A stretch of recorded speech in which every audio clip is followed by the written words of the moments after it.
Good morning, SMF MMTs.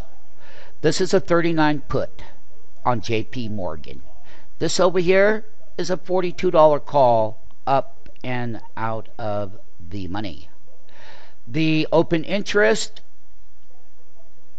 that was traded was 1,286 of these 39 puts. On Friday, the bulls were 7,400 contracts long. There's the imbalance. So you can tell right here that the bull side, the public side, is all bullish on JP Morgan. But this is options. Here is the stock chart on JP Morgan. This lower support level is 39.36. That is the 52-week or the 2011 swing low here for 2011. The $42 range here is a major resistance, and during the 10-day bull rally that we've had in every sector and every stock, is that these stocks like Morgan, and it's going to be an earnings bellwether that reports earnings this week, and earnings start this week for the quarterly earnings. You can see the gap down, you can see the gap to resistance, and you can see the gap back down, and it's a real chop shop. You can see here in the daily middle, there's not a lot of yield, but something's going to get fired up on these earnings, and Morgan is going to have to disclose what they're doing.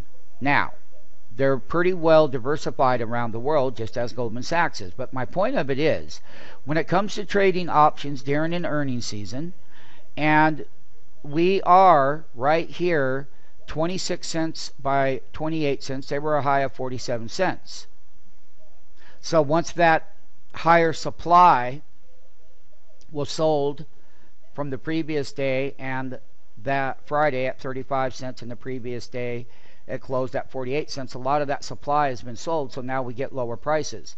What do they love to do? As I've already told you off of this video, some of the key elements, that the option pricing market is not the same. The modern day trader, option trader, it's not the same at all. I'm not going to go into the video why it's not, but it's not. And people that, if you are listening to this video, you'll know what I'm talking about when you look at your P&L statement in your options trading. So you can sit there and scratch your head and try to figure it out. Or you can get smart, get signed up here, and start working with this here and now. So, during the earnings season, MMTs, there's going to be a way to trade these options. The morning after, if we're going to trade this, we're going to have the $42 call up and out of the money. But then again, because these are very cheap over here, the cheaper that this $39 put goes, and even this $38 put, which I showed, here's a 6 cents by 7 cents. It costs you a little bit of money. You could get, literally, if you get 50 of these contracts at 4 cents, that's a $200 investment. But let me tell you, if Morgan comes out and guides down, it's going to gap below this support level, and that 4 cents could go up to 75 cents very quickly. On the flip side, a volatility gap up above this resistance level on a good report and upside guidance that Morgan could give, then these would race up to about $1.30 by $1.50. Yeah, you're going to lose your $200 here. Big deal. I'd love to lose that $200. Because if I have, let's say I have 30 of these contracts at 20 cents. I have a $600 investment to that trend line and a good report. But then again, I've got 50 contracts, and if this thing gaps down, yeah, I would lose my $600, not all of it. Say these gap down to a nickel, and I got 150 of it back. I'm still upside down on that. But hey, I'd love to lose it, because these are going to go up 75 by 85 cents. Maybe they inflate them to $1, and you got 50 contracts. Well, that's $3,500 to $5,000 profit on this side. Oh boy, I'd love to lose all my money here. I would just be thrilled. It doesn't matter, MMT. What does matter, though, is that you've got that long-term support line covered at a very cheap price there, so you could use a $38 put, or you can pay up. You don't get as many contracts, but if these come down to, let's say, 12 cents, they closed at 13, say they come down to a dime. Well, then if you had, let's say, 30 of them, that's still $300, but you're only going to have 30.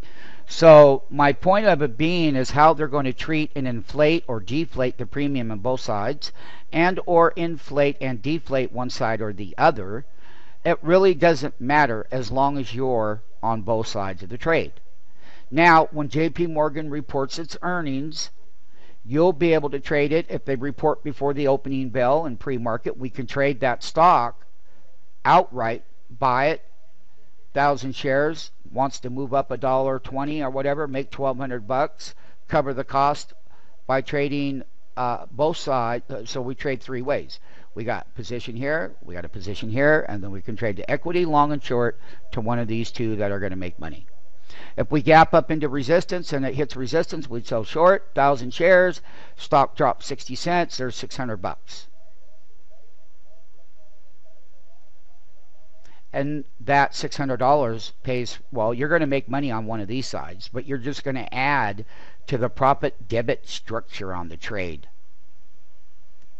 And we will be doing all of these options and this earnings season with new MMTs, because you're really going to learn that when they do the things that they do in the pit on these different exchanges, so you got different exchanges in these options, okay, and basically you can be able to understand that CBO is always going to be, in my view, the most liquid as far as the exchange. Chicago Board of Options is always the more liquid one and always has been. The PHS and the ASE, they're just different regions of options on different exchanges. However, you can cross these markets when it's time to buy and sell these. You'll be taught how to work the execution part, or how to cross these exchanges on your exits, so that you can get the best price.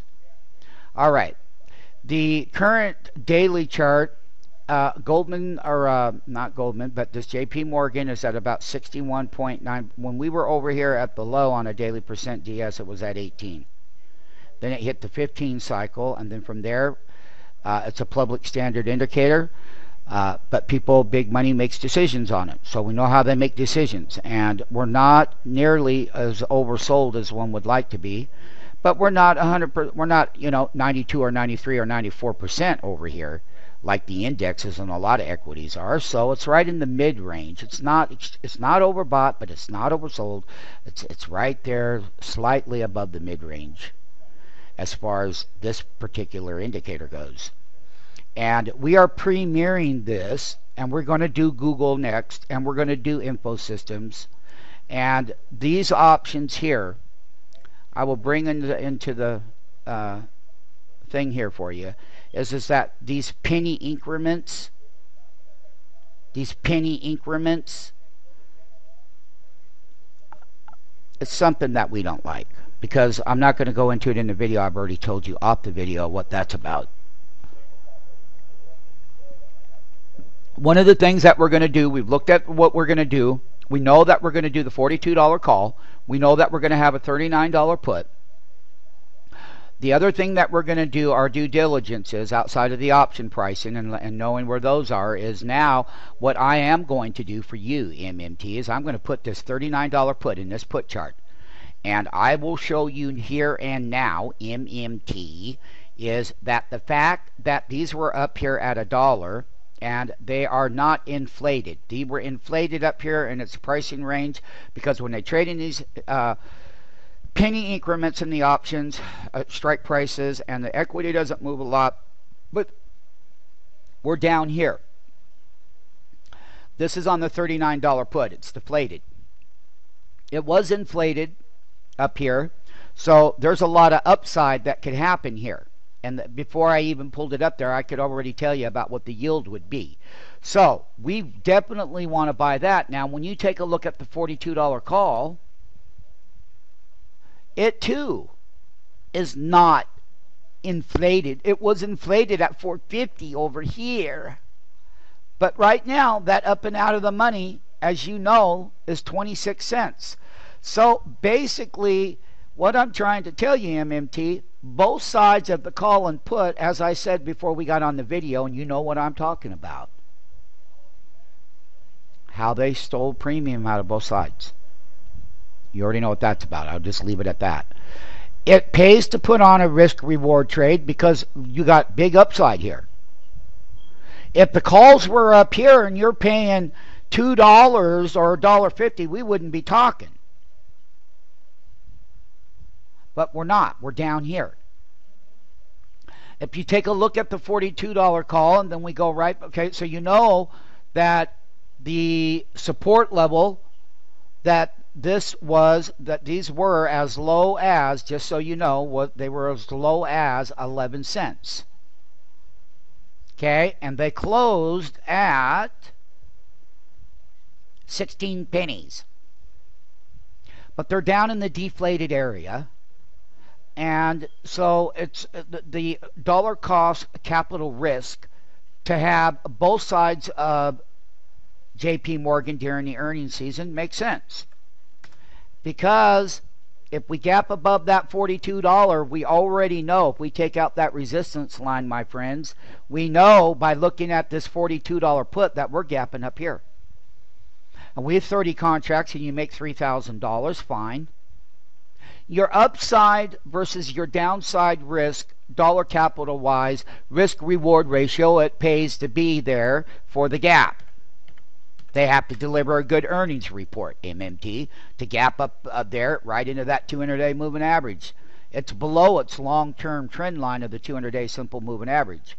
Plus, the 50-day moving average crossed over. It's a pretty damn bearish chart on these names. Not only that name, Goldman Sachs and Morgan Stanley. They're all in the same boat. So, JP Morgan is a leader. Goldman is the leader. JP Morgan is second. Morgan Stanley is third in this particular sector. So, when I see that line there, I will try to steal this bid tomorrow. And I will steal this bid.